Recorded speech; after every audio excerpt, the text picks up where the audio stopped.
How do you get into this place, Mr. Milton? Round the back, through the mews in Sladen Street. Looks as though it might do. Let's go round. What might you be needing it for, Mr. Martin? We store antiques and furniture in general. Then it ought to suit you. It's fireproof and thoroughly dry. Come this way.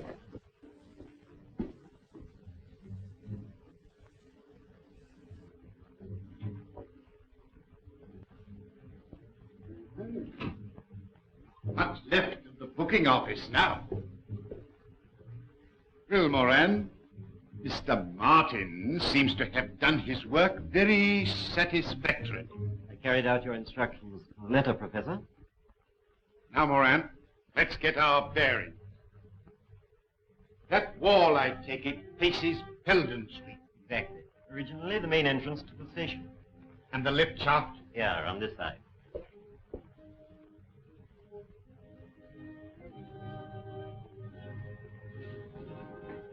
Lift at the bottom. 80 feet below. Quite a drop. Eh, Moran? The power was cut off, of course, when they closed the station. I think we are.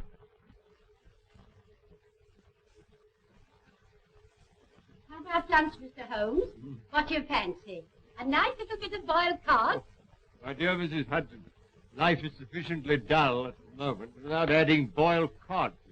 But there's nothing better for an invalid. Yes, but I object to being referred to as an invalid, Mrs. Hudson. I'm a little run down, possibly, but... So I should think. With all the tobacco you smoke, you'll be getting nicotine poisoning next. Well, in that case, Mrs. Hudson, I shall always stick to you. Oh, Mr. Holmes. That'll be the doctor.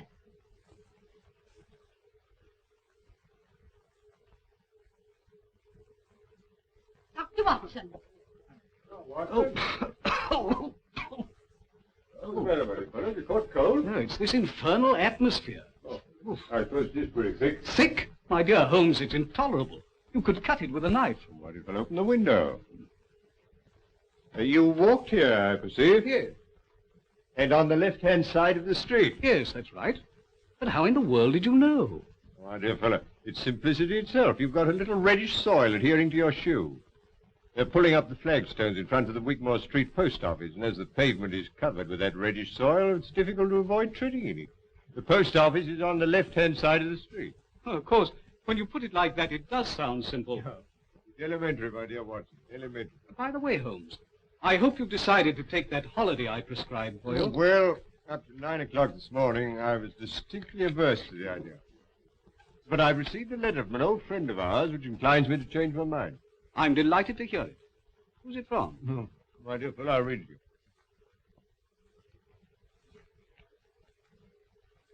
My dear Holmes, I'm sending you and the doctor yet another invitation to visit me here.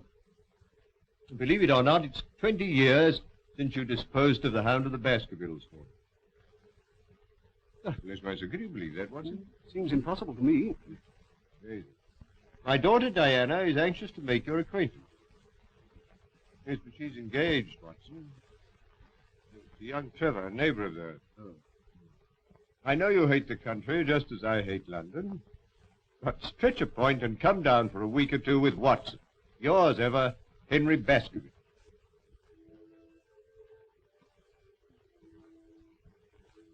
Father's asked Sherlock Holmes to come here for a few days. Why? Family hound come to life again? Oh, don't be absurd. Hello, you two youngsters. Oh, Dad, do you really think there's any chance of Mr. Holmes coming here? Well, as you know, I haven't been able to persuade him in the past. For the post, sir? Oh, thank you, Jack. Holmes is a creature of habit. He likes to bury himself in Baker Street and work out his problems with the aid of, I don't know how many ounces of tobacco a day. I must say I'd like to meet him. He sounds a terribly brainy sort of chap. I wonder if he's any good at spotting winners. Oh, no. Holmes's hobby is spotting criminals, Jack. I don't think racing's quite in his province. Well, Watson, what about it? Could you get away for a fortnight? Yes, I think so. The hoped-for epidemic of measles hasn't materialized. Things are rather slack. I could get a locum to carry on for me. Good. And I will stretch a point and write to Baskerville. Lestrade, sir. Ah, good morning, Lestrade. Anything important on hand? Morning, Mr. Holmes. How are you, Doctor? You've the air of something unusual having occurred. Well, yes, Mr. Holmes. Well, tell me about it. So, if you find a cigar on the table. Thank you. I'm leaving London. Well, God bless my soul. This is a very sad development, Watson. With Professor Moriarty, that Napoleon of crime, still at large. You and your Professor Moriarty, Mr. Holmes. He seems to see his hand behind every other crime on the calendar. The Yard doesn't share your views, I'm afraid. They think it's all moonshine. Well, moonshine's a brighter thing than fog, Lestrade. However, tell me where you're going. Exeter. Exeter? Oh. Promoted Chief Inspector. Reorganizing the traffic, I presume. No. Barchester races. Half the West Country turn up. And they make Exeter their headquarters. I see. Well, good luck, Lestrade. If your talent for organization is equal to your flair for detection, Barchester races should be something of a sensation. Thank you, sir. In case it's any use to you, the Chief Constable, Colonel Ross, gave me something good for the Barchester Cup. Oh, what is it? His own horse. Silver Blaze. Well, I'm afraid I'm not much of a betting man, Lestrade, but Watson here thinks he knows something about racing. Silver Blaze. He was round about 10-1 at the last call over. You won't get anything like that about him tomorrow, Doctor. It's an open secret that he did a trial yesterday which puts him among the greatest stayers of all time. You're becoming quite a tipster, Lestrade. Yes, our handy guide to the turf. Well, anyway, he carries my money. Better to be on a certainty at short odds than down the course to 100-1, say I. There you are, Watson. Make a note of that. As a matter of fact, the doctor and I are going down to the West Country to stay with Sir Henry Baskerville, so we may possibly see you. I hope so, Mr. Holmes. If you do feel like having a fatter, Doctor, don't forget Silver Blaze. Watson, put a bit on for me. What?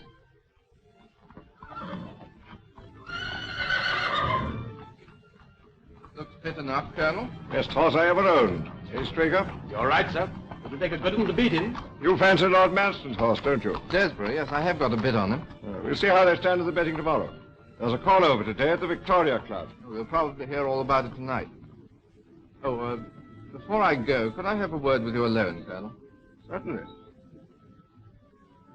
What is it? Well, I want to ask you a favor. I hope you won't mind. Could you lend me... Well, I really want £500. Monkey. That's pretty cool, isn't I'm it? in a devil of a hole, or I wouldn't ask for it. Yeah, but why come to me? Why not Sir Henry Baskerville? Well, it's to do with racing debts, and Sir Henry's terribly down on racing. Well, if you, have you tried your bank? You've got security. Mortgaged up to the hilt. Oh, well, what about one of those financial firms? No, that's no good. I've been dealing with old Bingham. He won't spring another fiver. What, Albert Bingham, the moneylender? Oh, I'm sorry. There's nothing doing. Well, thanks all the same.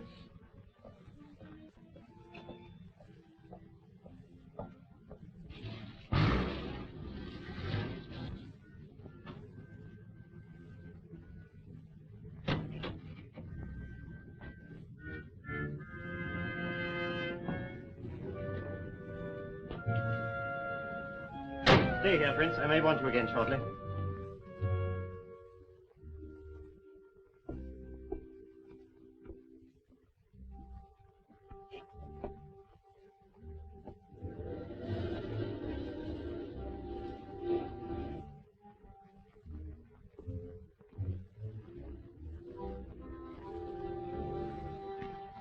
Those instructions, Barton.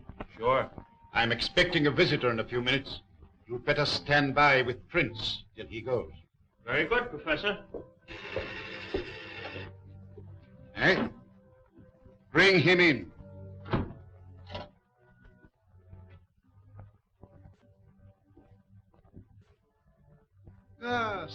down, Mr. Stanford. I understand you wish to consult me. Yes, that's right. What is your business? Look here, Professor, I'm a commission agent in a big way. I'm fully aware who and what you are. In that case, I'll come to the point. I've laid bets amounting to over £150,000 against Silver Blaze for the Barchester Cup, when his price was 100 to 6 against. You follow that? Perfectly. His trial yesterday proves he's a smasher, a world beater. At the call over at the Victoria Club tonight, he finished up a firm favourite at 7 to 2 against. I can't lay off anything to speak of, so to cut a long story short, if Silver Blaze wins the cup, I go out of business. I see. And you wish me to arrange that Silver Blaze does not come under starter's orders. Is that it? Exactly. I must confess that this is a somewhat unusual experience, even for me. I've had some little association with the turf, really as a form of recreation. And I have found in general that bookmakers are an honorable body of men. See here, Professor, I haven't come here... Sit down! I presume you are aware that what you're asking is out of my usual line of business. I thought you were prepared to take on anything for a consideration. Quite. Depends on the size of the consideration. Well, I've told you what I stand to lose. What's your price? £10,000. Pretty steep, isn't it? It's not my custom to argue about these matters, Mr. Stanford. Take it or leave it. Very well. Then that settles it. Now, Mr. Stanford, a few details. Where is the horse trained? King's Pyland, Dartmoor. Colonel Ross's training stable. Ross. Very good. Now give me all the information you can about the Colonel's employees and their neighbors on the moor. You know anything about them? Yes, it so happens that I do. As regards his neighbors, there's Sir Henry Baskerville, young Trevor, and Silas Brown, who trains for Lord Manston at Capleton. As to his employees, there's Straker, his trainer, Mrs. Straker, Hunter, the head lad, and the usual stable boys, and... Where's the bloke you drove here to see the boss? Fellow named Stanford, bookie. Did he tell you anything? No. Don't suppose you come round here to hand out tips, do you? So he's pretty deeply involved. Up to his neck. I know everything about him. He's bet with me for years. He owes a packet to Albert Bingham, the moneylender. Bingham? Lots of racing people deal with him. That's the name, Moran. Buy up all his debts from Bingham and from any other quarters you can find. Don't haggle about the price. Buy quickly. I want to get the whip hand over that gentleman at the earliest possible moment. Very good. When that's done, you'll be ready to leave with me for Dartmoor. I'm going home now, Straker. I shall be there if you want me. Take every precaution. That's all right, sir. Hunter here sleeps in his box every night. His bed's pushed across the door and he bolts himself in from the inside. No one could even attempt to enter without waking him. Good. I can trust you, Straker. Tell me, Jack, what is the matter? Nothing the matter, dear, really. Oh, yes, there is. I noticed it the moment you arrived. You're worried about something, aren't you? Really, darling, it's nothing. Here's the car.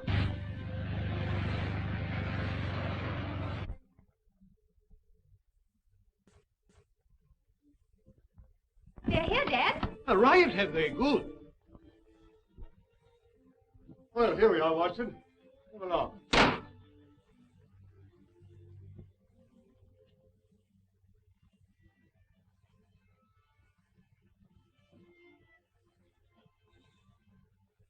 Dear Holmes, delighted to see you. We're delighted to come. And you too, Doctor. Oh, that's very kind of you. Dad, looking at you both, I can't believe it's 20 years. Oh, you flatter us. Now, come along. I want you to meet my daughter. Oh, thank you. Delighted. Diana, this is Mr. Holmes, Dr. Watson, Mr. Trevor. Now, how about a whiskey and soda after your journey? Oh, thank you. I'm sure that's what Dr. Watson would prescribe. Well, if I did, you'd automatically refuse to take it. He grows more obstinate with the years, Baskerville. That's the way with most of us. Well, make yourselves comfortable. Oh, thank you. Well, now, Baskerville, tell me something about yourself. Oh, no, Holmes. That won't do. You've got to do that.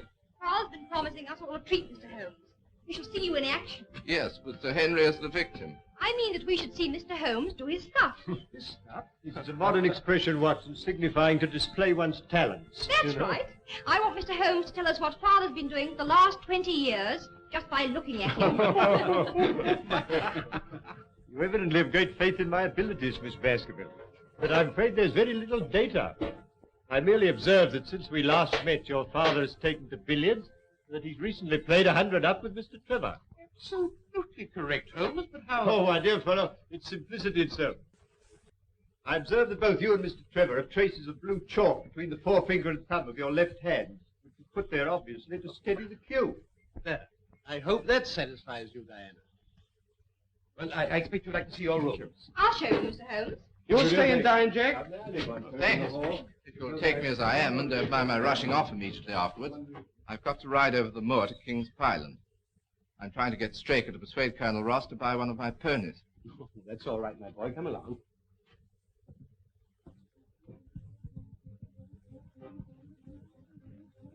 How's that curry coming along, Lizzie? Just about ready, Mrs. Straker. Put some aside for Hunter when you've dished up. Take it across to him in Silver Blaze's broth. Very good.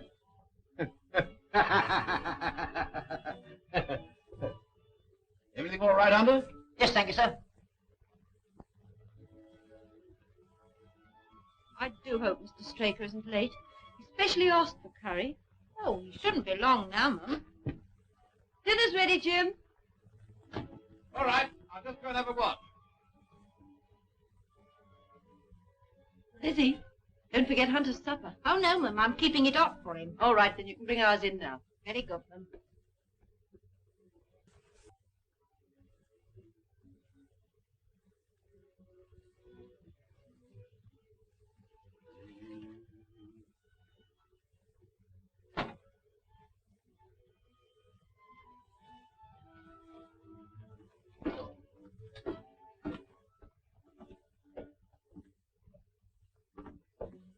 Yeah.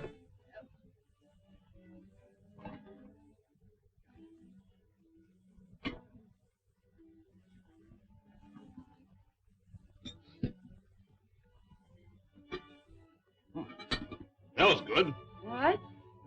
Yes, but you only just came in time. Well, I've had a lot to attend to. Is the Colonel coming over again before the race? He didn't say so. I'm quite satisfied when you've laid the time. Who are you sending in the horse box at Silver Blaze? The luncher, of course. And Simpson will probably follow along with it. What's the betting on Silver Blaze now? 7-2, I think it was, the last call over. Here's your supper, Ted. Thanks. Night, Ted. Bye-bye, Liz.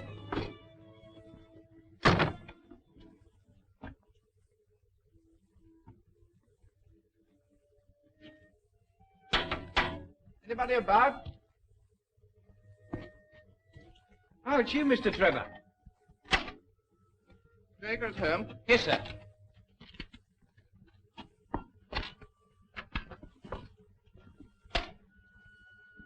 Look out for the mare for me, will you, sir? Very good, sir.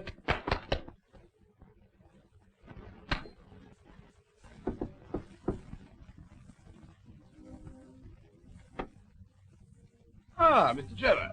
Trevor not butting in. Not a bit. Come in. Called round to have a chat about that pony. Sit down. Have a drink? Please. Whiskey?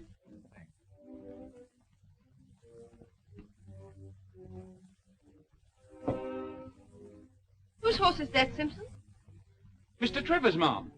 Haven't you seen him? He wanted the governor. Oh. I suppose he came while I was in the kitchen. Well, that's really all I came about. I want the Colonel to have the first refusal. I might tell him the price I've quoted and let me know what he says. Very good, Mr. Trevor. Oh, oh, well, never mind.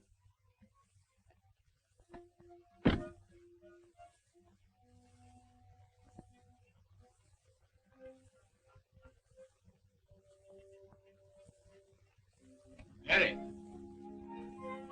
Mary! Where have you been? Oh, just returned round the yard. You have a look at Silver Blaze? No, I just went for a breath of air.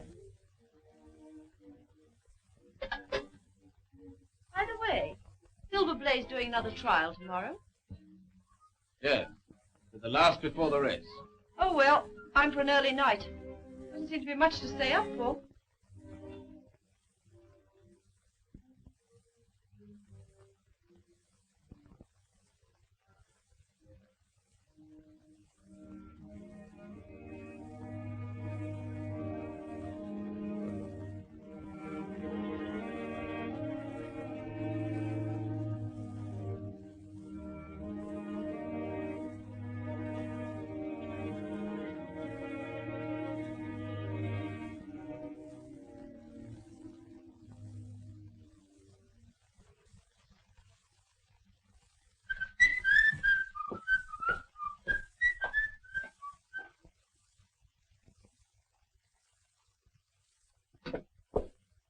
Here, take my cup.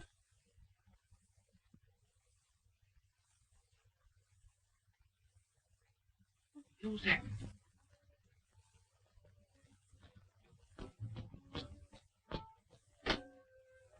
Where's the governor? Where's the governor? Why, isn't he in the yard? What's up? Is anything wrong with Silver Blaze? Gone. Gone? Yes. And Hunter's dead.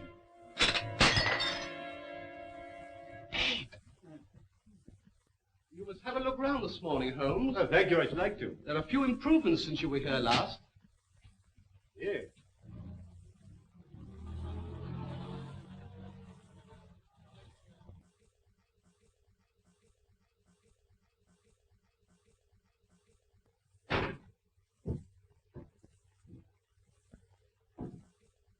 No, why, it's Ross. Who's there with him? Well, unless I'm much mistaken, that's my old friend Lestrade. Recently a member of the London police force, now transferred to Exeter. Hello, Ross. Morning, Baskerville. This is an early visit. Well, Lestrade, I didn't expect to see you so soon. You are Mr. Sherlock Holmes, I presume. Yes, and this is Dr. Watson. How do you do? I was told I could find Mr. Trevor here. Ah, yes, here is Mr. Trevor. Ah, I want a word with you, Mr. Trevor. See, Ross, what's happened? There's the devil to pay, Baskerville. Last night, Silver Blaze was stolen. Hunter, my head lad, poisoned, and Straker has vanished. What's that got to do with Jack? That's what I'm here to find out. Well, perhaps we'd better go indoors. Come along, Ross. Now, Mr. Trevor, I'm in charge of this case, and I want to ask you a few questions. At the same time, I must warn you that anything you say may be used in evidence. You were at King's Pyland last night. I rode over from here after dinner, yes. Why were you over at King's Pyland, Mr. Trevor? See Straker about the sale of a polo pony. At all? Yes. Why? You didn't make that an excuse to try and get information from the stable boys about Silver Blaze, for instance. What the devil do you mean? Not interested in Silver Blaze, perhaps. I'm interested in the race, certainly. So are thousands of other people. Now, Mr. Trevor. Just one moment, Lestrade, if you would allow me. Mr. Trevor, you say you discussed the sale of a polo pony with Mr. Straker. Was anyone else present? No. But not even Mrs. Straker? No. Quite. Now, Mr. Trevor, you said just now that you weren't particularly interested in Silver Blaze. You happen by any chance to have your betting book on you? I think so. Why? Do you mind if I see it? It's my duty to tell you that I can't demand to see it, not now, that is, but... Here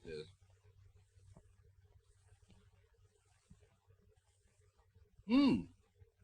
I see you backed Desborough, the second favourite to the Barchester Cup, to win you £5,000, Mr. Trevor. 5,000? But, Jack, you told me you only had a few pounds on it. I'm sorry, dear. I had my own reasons. Before you go any further, Lestrade, may I ask if it's your intention to apply for a warrant against Mr. Trevor? Not at the moment, Mr. Holmes. It's my duty to warn him. I'm in your hands, Inspector. I won't run away. As a justice of the peace, I will be answerable for Mr. Trevor. You better stay here, Jack, while the investigation's going on. Well, thank you, Sir Henry. Very well. Now, Mr. Holmes, I may as well be frank with you. There are things in this case which completely baffle me. Really? You surprise me. I was saying to Colonel Ross that I'd be glad of your cooperation. Well, the case certainly has some points of interest. But what does Colonel Ross say? Personally, I should prefer to leave the case in the hands of the official police force. If you don't mind my saying so, Mr. Holmes, I've not much use for amateur detectives. Oh, come, Colonel, come. Even they have their uses. Of course I've heard of you, Mr. Holmes. They say you've never been beaten. Well, it's true I've been generally successful. Well, I hope you'll be so with me. I wish to leave no stone unturned to avenge Straker and recover my horse. Very well, Lestrade, I am at your service. Thank you, Mr. Holmes. I'll be getting along. I'll see you later at King's Pyland. Really, Holmes, I must protest. You're down here to recuperate, you know. Undoubtedly, my dear doctor, but only last night you suggested a tonic. Well, here is one ready-made. Yes, please, Mr. Holmes, for my sake and Jack's. You are, Watson. That settles it. Miss Baskerville, you may rely upon my doing all I can. I had to have the body taken to the cottage to make my examination, but nothing else has been disturbed. That hasn't taken us long, Colonel. Oh, no, they're very good roads in Devonshire. Mr. Holmes is coming over from Baskerville Hall to give us what help he can. He's been some slight assistance to me in the past, and anyway, he can't do any harm. Ah, here is Mr. Holmes. Dr. Salter, Mr. Sherlock Holmes, Dr. Watson. This is Silver Blaze's box.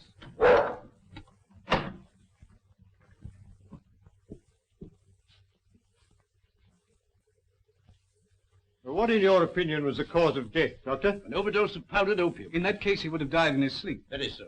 The remains of the lad's supper, I presume. Yes, curried mutton. Oh, curry? That's significant, Lestrade. I don't know, Mr. Holmes. Any food containing sufficient poison could cause death. Oh, would it really? Really, I hadn't thought of that. Now, look, you misread my little monograph on the whole art of poisoning.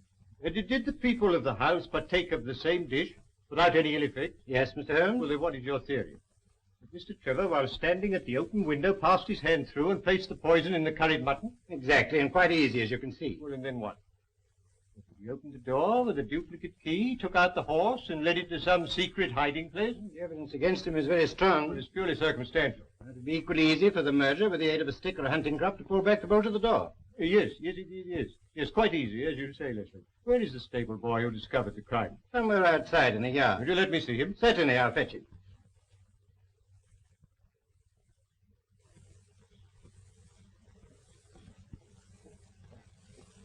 Your name, Simpson? Yes, sir. Opium, a distinct taste, is it not, Doctor? Yes, not unpleasant, but quite distinct. Oh, quite. I thought so.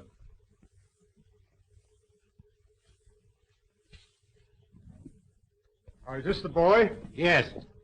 Now, my lad, you say that Mr. Trevor dismounted at the gates and asked you to water his horse. Yes, sir. And then?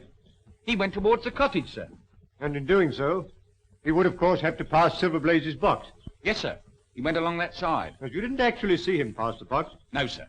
I had my back to him. Yes. Thank you, that'll do. You can go back to your quarters. Very good, sir. Would you like to question Mrs. Straker, Mr. Holmes? Not at the moment. But by the way, Colonel, there's another training stable. Quite close, I believe. Yes, Capleton. Silas Brown trains Lord Manston's horses there. Lord Manston's Desborough's second favourite. Yes. Oh.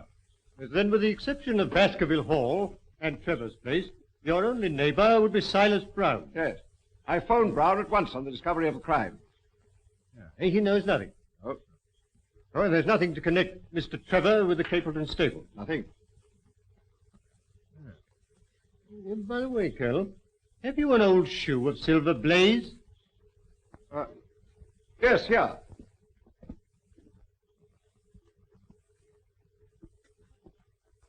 How about this one? Oh, yes. Here, thank you.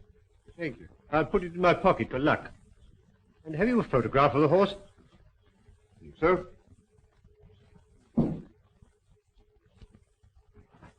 This too? Perfect. Thank you. Do you mind? Not at all. Now, Watson, let us transfer our activities to the moor.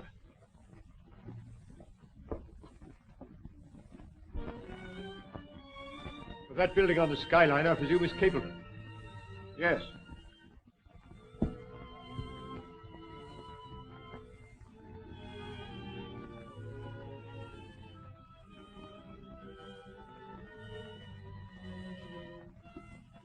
Look, there's an imprint of a hoof here. Slight, but quite distinct.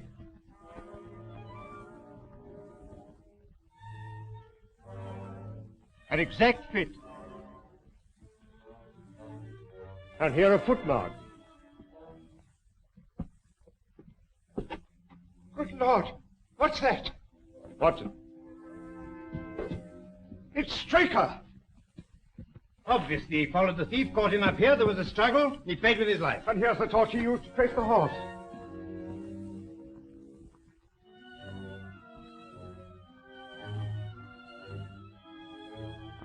This is a very singular knife. Surely this is something in your line, Watson. Oh, yes. It's what we call a cataract knife. Yeah. As I thought. Devised for very delicate work.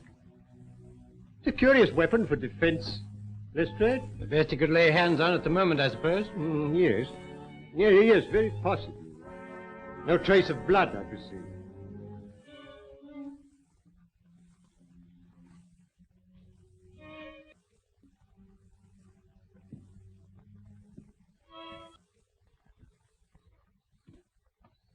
Why, that's Straker's coat. This is curious, Lestrade. What, Mr. Holmes? It looks as though the murderer let him take his coat off before the struggle. Couldn't he have taken it off afterwards? Well, that's one explanation. Though it's difficult to see with what motive. However, take it, Lestrade, and make a careful inventory of everything you find in the pocket. Very good, Mr. Holmes. And now I suggest that you and the Colonel return to King's Pyland and arrange for the removal there of the body. And then perhaps you'd be good enough to meet us with a car by that bridge in, say, an hour's time. Dr. Watson and I are going to take a little walk over the moor. Very good, Mr. Holmes. In an hour's time. Now, Watson, let us leave the question of who killed Straker for the moment and confine ourselves to finding out what has become of the horse. Well, how are you going to set about it? Well, a horse will always herd with its kind. Silverblaze, if left to himself, would either have returned to King's Pyland or gone to Capleton. If my assumption is correct, that is our direction. Hoof prints again. Let's carry on a little further. Look, Watson. Look here. There's a man's footprints beside the horse's. A man wearing square-toed boots. Well, the horse was alone before. Precisely. It was alone before.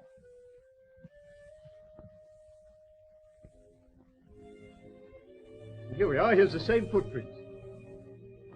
This time they're coming from Capleton. Yes, let's follow the trail. Looks in the pink, doesn't it? Yes, ready for anything. Aren't you desperate? Let's see. What is in the betting today? 5-1, second favourite.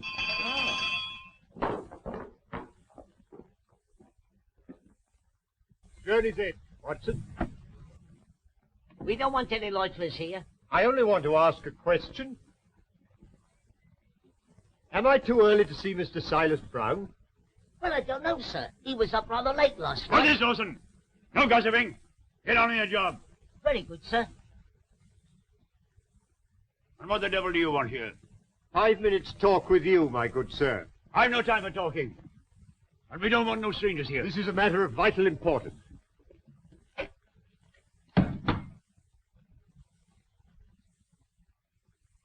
a lie. Very well. Shall we talk it over here or inside? All right. Come on. I shan't keep you more than a few minutes, Watson. That's all right, Holmes. Now, Mr. Brown, I'm at your service.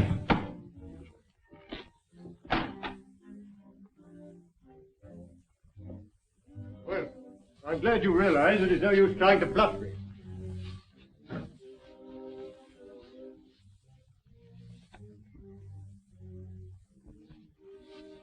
Yes, that's quite a clever bit of faking, Brown.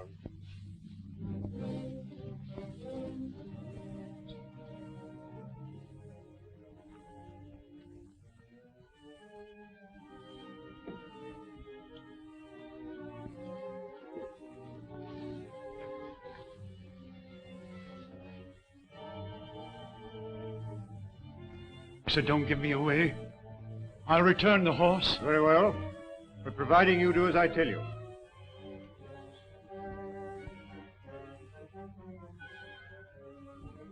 Now, Brown, no tricks. You understand? I understand, sir. Your instructions shall be carried out faithfully. Very well. You guard him night and day, and engage a special detective escort when you take him to Barchester. I will do everything you say, sir. The horse shall be there. Very well. But remember... You may trust me, sir. Yes. Yes, I think I can.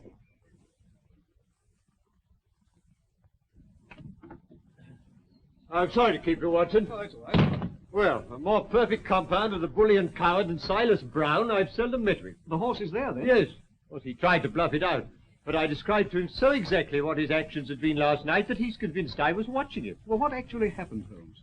I'll tell you. Now I must go and collect Mr. Holmes and Dr. Watson. I must say I haven't much hope of their having found the horse. I'll be here when you come back.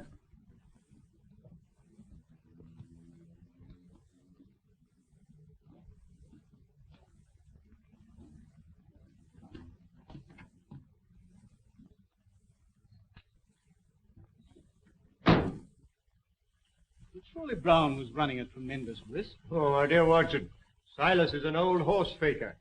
He left nothing to chance. You actually saw the horse? Yes. Well, I must say this for Silas. He certainly made a good job of it. Well, aren't you afraid to leave it with him? Oh, my dear fellow, he'll guard it as the apple of his eye. He knows that his only hope of mercy is to produce it safe. Horse stealing is a serious crime. Colonel Ross doesn't impress me as a man who'd be likely to show much mercy in any case. Well, the matter doesn't rest with Colonel Ross. I follow my own methods and tell as much or as little as I choose. I don't know whether you've observed it, Watson, but the Colonel's manner to me has been somewhat rude. I'm inclined to keep him in suspense. Say nothing about the horse. Of course not, Holmes, without your permission. Good old Watson. Ah, here's Lestrade with the car.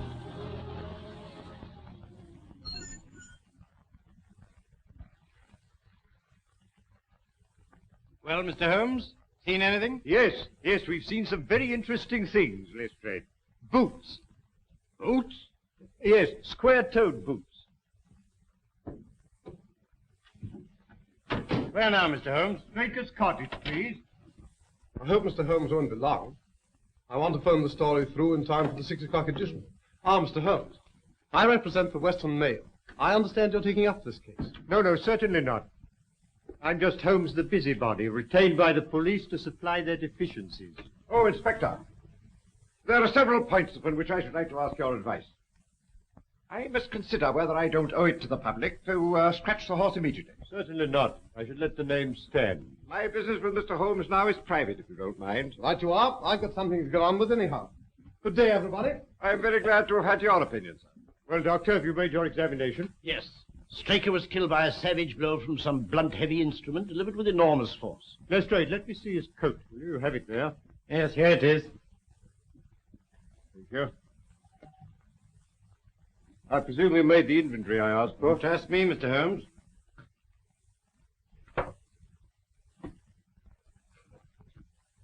Letter in envelope. London postmark. Pipe. Briarwood pipe, Lestrade. Pouch. Pouch of sealskin. Matches. They're foreign. Telegram.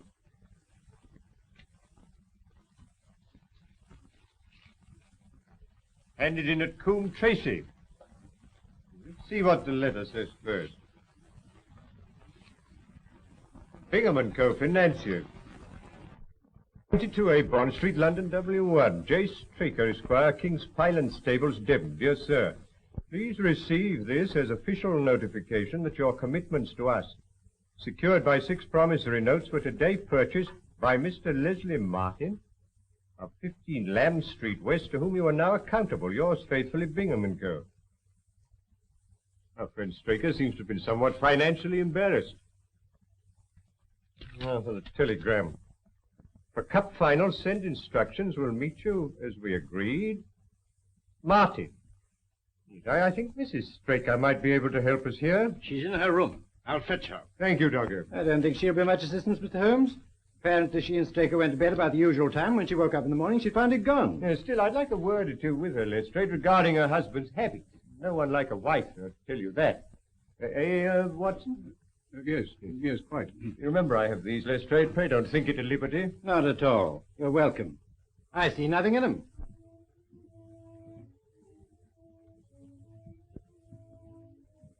Oh, Mr. Lestrade, have you discovered anything? No, Mrs. Straker. Mr. Holmes has come over to help us. We shall do all that's possible. I won't detain you a moment, Mrs. Straker. I realize what you're going through. I just want to ask you this. Are you by any chance a light sleeper? Yes, Mr. Holmes. As it happens, I am. I noticed a dog in the yard. Does he sleep out there at night? Yes, always. He's a very good watchdog. You didn't by any chance hear him barking during the night? No, I didn't. No.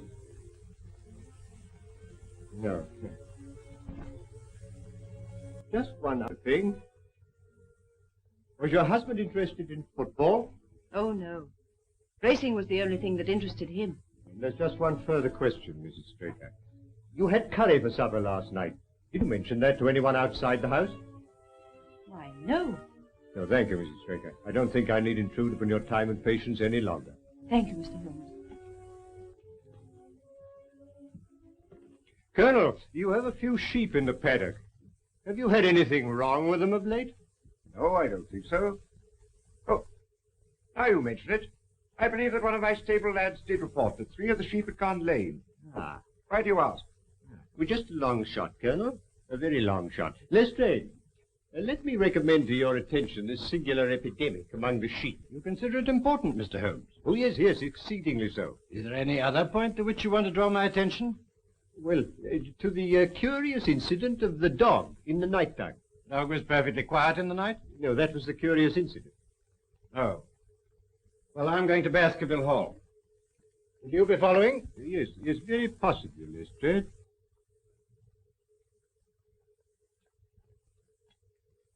Hello. Hello. Hello. Could you please give me Coombe Tracy Post Office? Yes. Yes, I'll hold on. Coombe Tracy is a small village, is it not? Yes, just a hamlet. Then the postmaster would likely to remember any strangers who came into his shop. I should think so. Hello. Hello, is that the postmaster, Coombe Tracy? Look, I'm speaking for Mr. Straker of King's Pyland. He received a telegram yesterday signed Martin, dispatched from your office. If he cannot recall anybody of that name, could you kindly describe the sender to me? Yes.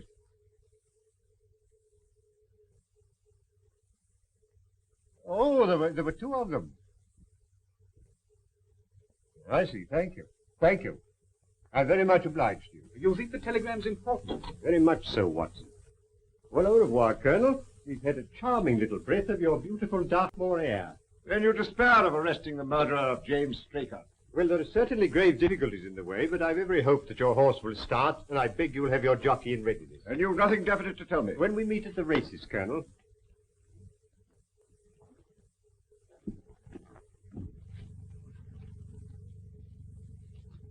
What do you make of it all, Holmes? It's innocent looking enough at first sight, Watson. But the fact that Straker was not interested in football persuaded me that this is not to be taken at its face value. You observed, of course, that the name of Martin appeared in both the letter and the telegram. Yes, it struck me as curious. It is highly significant, Watson. This telegram is peculiarly interesting. You mean it's in code? Yes, and a very elementary one. By simply crossing out each alternate word, the message assumes an entirely different meaning. Instead of a request, it becomes a peremptory order. Final instructions. Meet as agreed. Martin. What did the postmaster at Coombe Tracy tell you? He described the senders. 2 strangers. Unquestionably Moriarty and Moran. Watson, the professor, is behind all this. You mean he's responsible for the deaths of Hunter and Straker? Of Hunter, yes. Of Straker, no. In fact, I fancy that Straker's death was the most unfortunate thing that could possibly happen from Moriarty's point of view. All through the season, my luck was dead out. I found myself in trouble to the tune of £4,000. I went to Bingham and raised what I could. And as a last plunge, I've backed Desborough to win me 5,000. Make or break. Well, why didn't you come to me, my boy? Well, you're not a betting man, Sir Henry, and I was afraid you wouldn't understand. That's why I kept it dark, even from Diana. And now that loathsome inspector. Oh, come now, it's no use calling him names. In view of these bets, he'd every reason to be suspicious. I don't care. He's a thoroughly nasty person. I disliked him from the first moment I met him. Inspector Lestrade. Any news, Inspector? Yes, very grave news, Sir Henry. We found Straker's body. Body? Do you mean he's... Murdered. On the moor about a mile from King's Pyland. Sherlock Holmes takes up the case. Sherlock Holmes, Moran. Once again, that man is crossing my path. What's this news mean, Professor? What's gone wrong? What does this man Holmes know? I tell you, if Silver Blaze goes to the post and he's fit... There is a big difference, Mr. Stanford, between a horse going to the post and winning the race. You've had my assurance. I am not in the habit of failing my clients. Moran, tell Barton to take Mr. Stanford home, then come straight back. Yes, sir.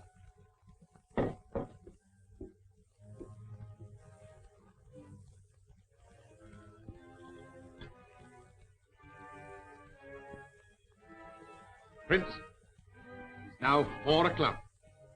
Have the car ready in 15 minutes. Very good, Professor. Are we out for a long run? Yes. We've got to be back in Devon well before midnight. And Prince, we'll need the gun. Okay.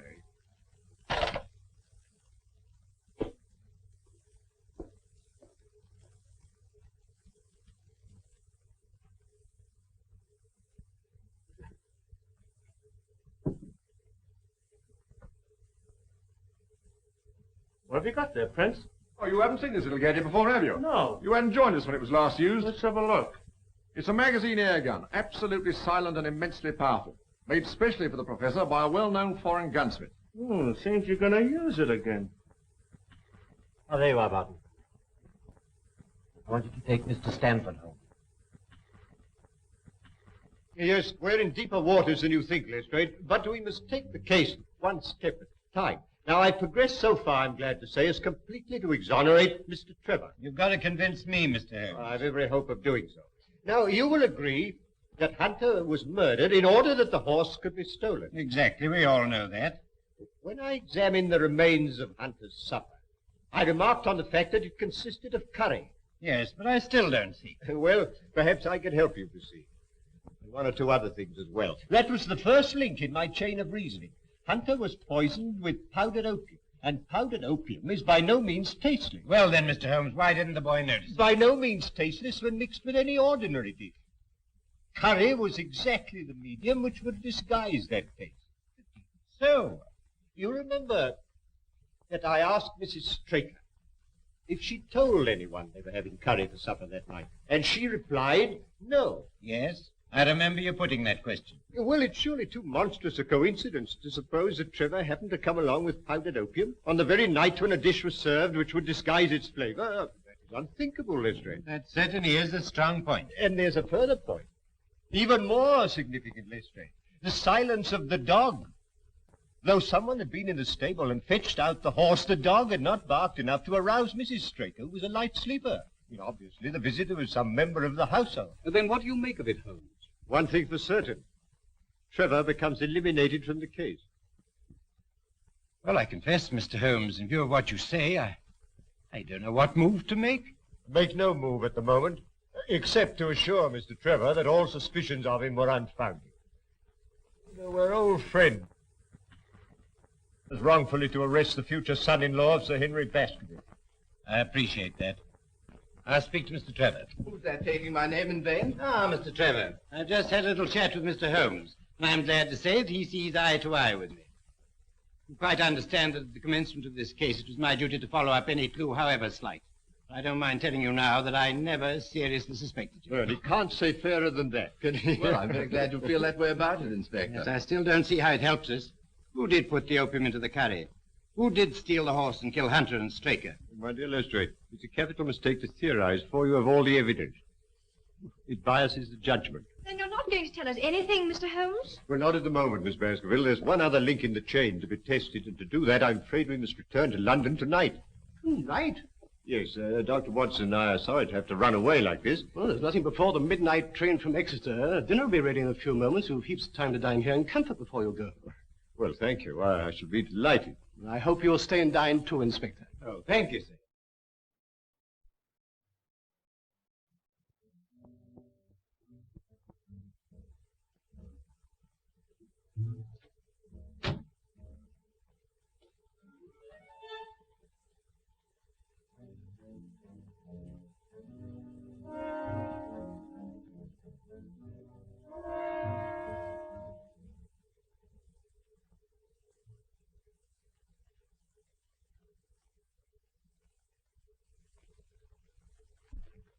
That's quite a museum piece, Sir Henry. Well, we've had it a long time. Well, it's nearly 11, Holmes, and if we're to catch that midnight train from Exeter... I'll order the car. Don't bother, Sir Henry. I'll take Mr. Holmes and the doctor in mine. Well, thank you, Lestrade. It's a pity you've got to leave us, Holmes, and I'm sorry you can't tell us any more. You're leaving 3 very puzzled people. Well, I hope to solve the puzzle for you all on Cup Day, in Colonel Ross's box.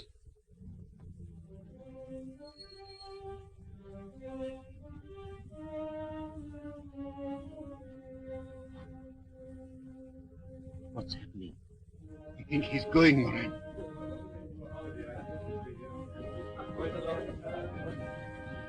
Something else? No. Au revoir, Holmes. Safe journey. Thank you so much. Goodbye.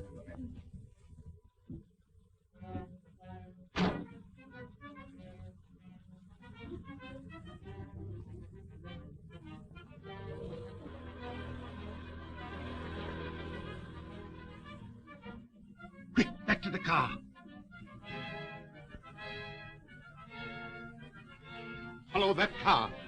When you get clear of the house, overtake her.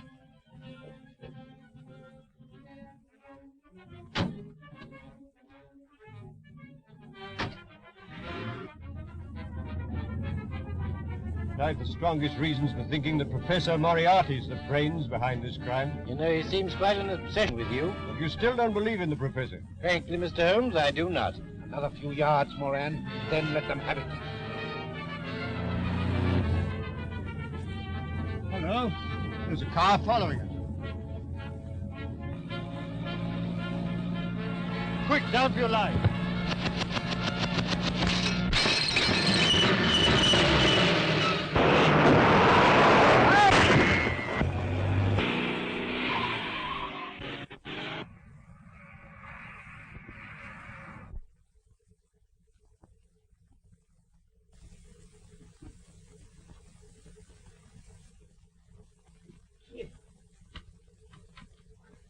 What, are you hurt, Watson? No, only a few bruises, but... Oh, where's the driver? Here I am, sir. I'm all right. Sure? No bones broken? My word, that is a lucky escape. Hello, where's Lestrade?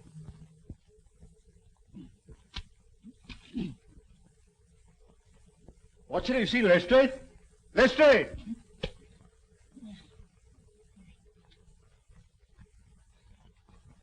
Ah, there you are, Lestrade. Well, do you believe in Professor Moriarty now?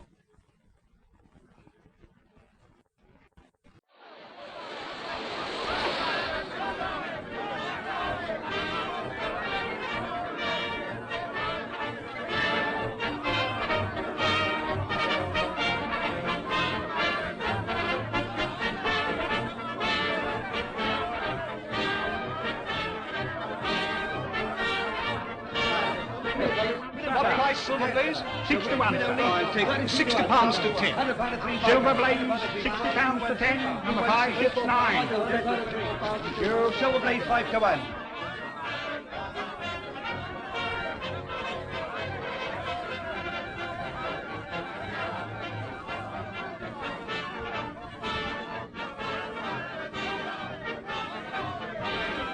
May I borrow your glasses, Mr. Holmes?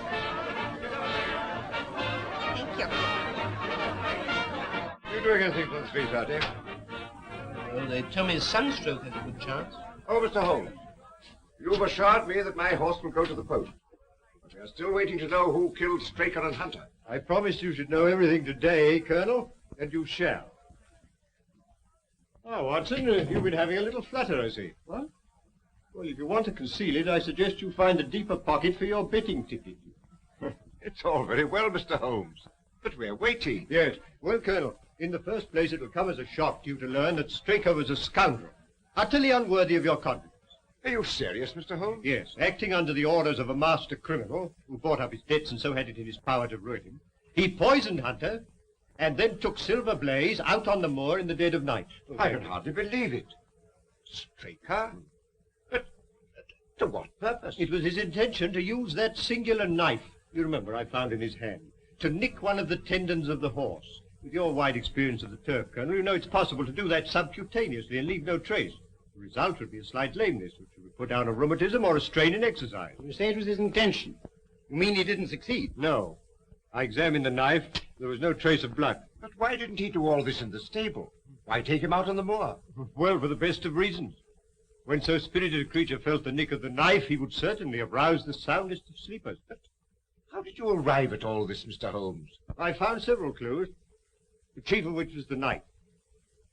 You remember my asking you if you'd found anything wrong with your sheep? Yes, I remember. When you told me that some of them had suffered from lameness, that confirmed my theory.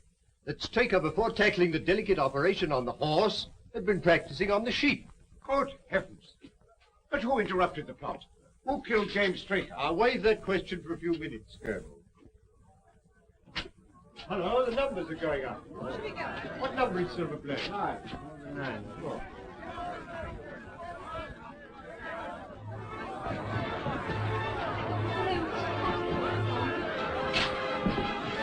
Two, 3, 4, 5, 6. Curtain number 6. Why, my jockey's riding another horse. Silver Blaze doesn't run. Look, Holmes. Silver Blaze doesn't run. There's been a mistake.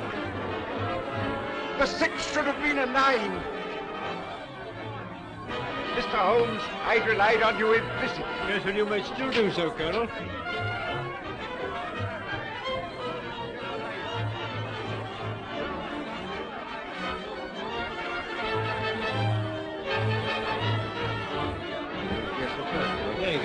Yes, brother.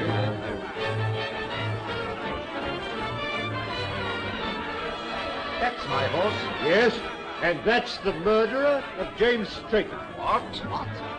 It was a kick from Silver Blaze that killed your trainer.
The bullet has penetrated the shoulder and lodged near the lung. But we heard nothing. You wouldn't.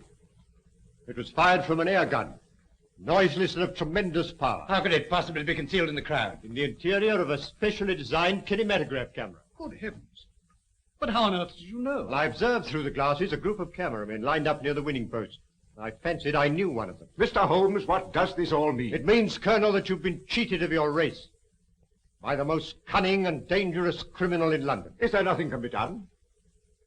Lestrade, who's the most likely man to give me some information on the betting for the Cup? Difficult to say.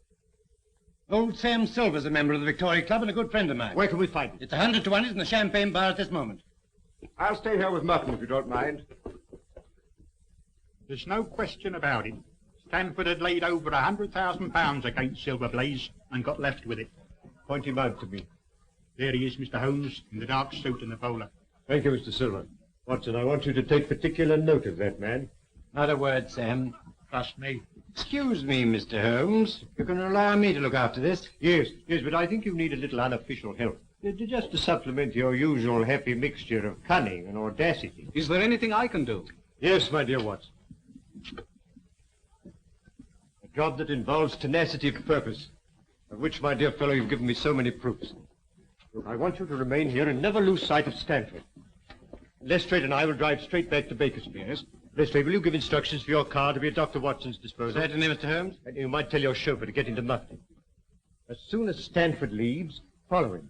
When he arrives at his destination, send the car back to Baker Street. Then go to the nearest phone box and tell me where you are and wait for me. Is that clear? Perfect. Watson's a long time phoning. Patience, Lestrade, patience. Concentrate on the game. Yes, come in. Mr. Holmes, It's nearly midnight. You really must eat something. Can't I tempt you to a nice bit of haddock? My dear Mrs. Hudson, you've always been a temptation to me, but haddock at this moment is not. How about a nice sheep's head? No, thank you, Mrs. Hudson. I suggest you go to bed, Mrs. Hudson. Oh, very well, sir.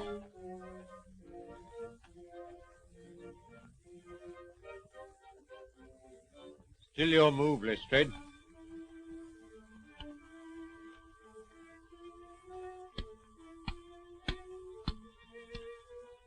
My mind's not on the game, Mr. Holmes. I wonder what has happened to Dr. Watson. Well, now, let's see. It was 5 o'clock when we left the course, and it's now... Well, now it's nearly midnight. We ought to hear something soon. But tell me, Mr. Holmes, why did you leave Dr. Watson to do the trailing? Why not yourself? Because, my dear Lestrade, when you set out to draw a badger that's gone to earth, you send a ferret down after him, while the man with the gun remains outside. Professor Moriarty is the badger, Dr. Watson is the ferret, and I, my dear Lestrade, am the man with the gun. I see. And Stanford? Well, Stanford, if he's a wise man, will go straight to Moriarty with whatever price he's paying.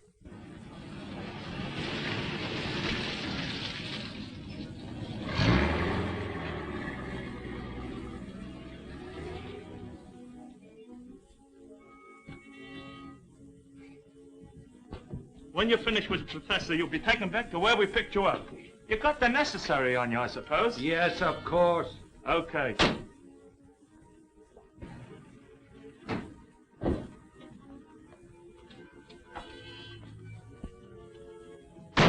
I want you to go straight to Mr. Holmes' rooms in Baker Street.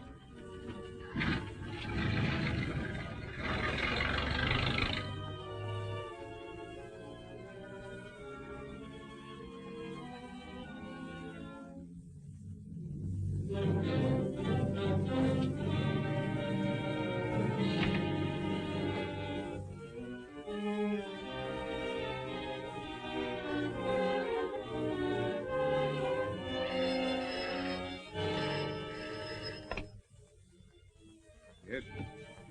Is that you, Holmes? Watson speaking from Sladen Mews.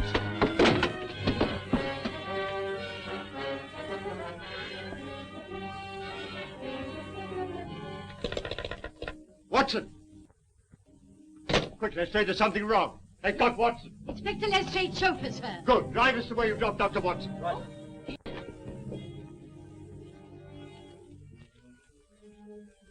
Quite correct, Mr. Stanford. I must say this case has proved more intricate than I anticipated. It should have been worth a trifle more. However, perhaps next time. You may go. Barton? Yeah.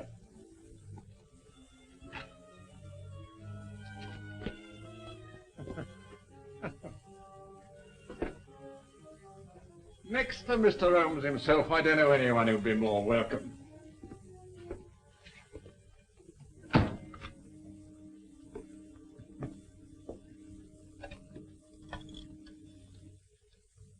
Hello. Professor? Who do you think I got here, of all people? Now. Dr. Watson. Eh? Watson, did you say? Dr. Watson? What's he doing here? Moran. Yeah. Yes. Caught him prowling around the yard. Shall I bring him in? No, not just yet, Prince. I leave him alone with his thoughts for a while. Nothing like a little suspense. I imagine that 3 weeks' wait for the hangman is infinitely worse than the final interview. Eh, Moran?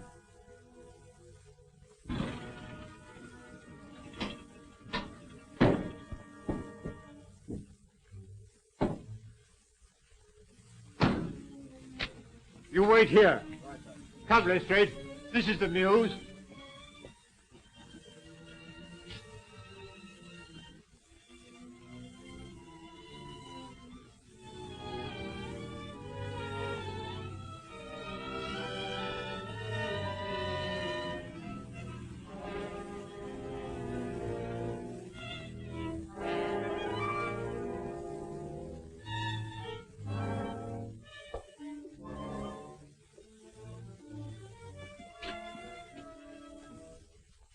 Looks pretty solid, Lestrade.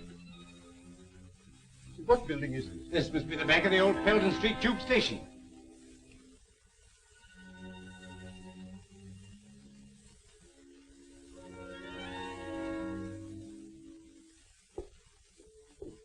What are you going to do, Mr. Holmes? Drive straight to Scotland Yard. And then? The headquarters of the London Transport. Now, Moran, I think we'll interview the doctor. Is that you, Prince?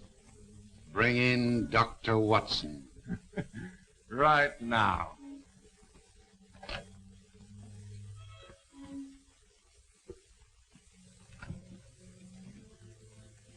Now then, Doctor.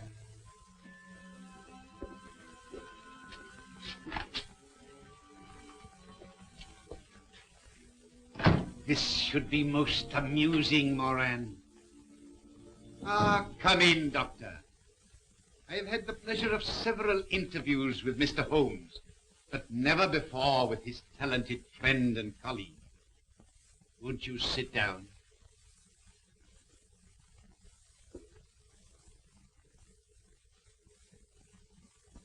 May I ask what you are doing in this neighborhood? I'd good reason to think it was your neighborhood, Professor. Really? As a matter of curiosity, may I ask you how you got here? By following Mr. Holmes' instructions. Ah, I see. Then I'm afraid it's going to prove rather unfortunate for you, Doctor. I have not taken these somewhat elaborate precautions to conceal my whereabouts in order to have you report on the subject to Mr. Holmes. You mean I'm going to have some difficulty in leaving? Oh, no, my dear Doctor. Oh, dear, no. There will be no difficulty about that. But you will leave by the way I shall indicate. I will explain to you, Doctor.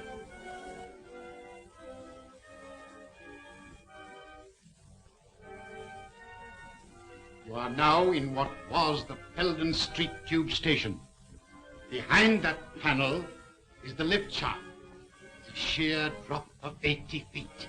If you have any last message to send to Mr. Holmes, I will see that it is delivered. Sherlock Holmes will call a reckoning with you, Moriarty, without any reminder from me. So that is your last word.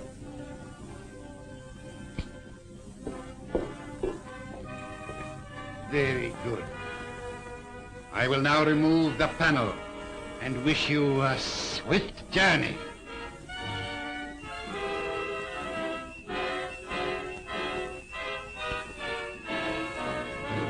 Don't move, any of you.